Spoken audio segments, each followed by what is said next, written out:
سوال نمبر 3 حصہ بے مندرجہ ذیل آیت کا مفہوم بیان کریں۔ وَأَطِیعُوا اللَّهَ وَرَسُولَهُ إِن كُنتُم مُؤْمِنِینَ، اور اطاعت کرو اللہ اور اس کے رسول کی اگر تم مومن ہو۔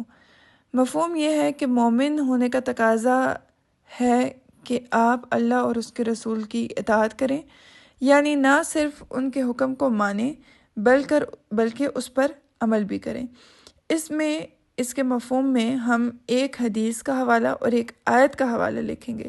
حدیث کا حوالہ یہ ہے کہ آپ صلی اللہ علیہ وسلم نے فرمایا تم میں سے کوئی شخص اس وقت تک مومن نہیں ہو سکتا جب تک اس کی خواہش اس تعلیم کے مطابق نہ ہو جائے جو میں لایا ہوں۔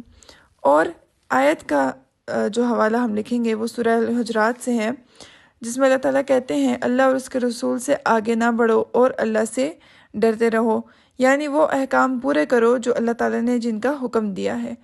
تو اللہ تعالیٰ کے احکام ہمیں دو چیزوں سے ملتے ہیں، قرآن سے اور آپ صلی اللہ علیہ وسلم کی سنت سے، تو ان کو ماننا اور ان کو مانتے ہوئے ان پر عمل کرنا یہ بہت زیادہ ضروری ہے۔ ڈیئر اسٹوڈنٹس، آپ نے یہ کام کرنا ہے جس طرح سے میں نے لکھا ہے بالکل اسی طرح لکھنا ہے۔ جو چیز میں نے بلیک پین سے لکھی ہے آپ اسے بلیک پین سے لکھیں گے، جو چیز میں نے بلو پین سے لکھی ہے آپ اسے بلو پین سے لکھیں گے۔ Thank you.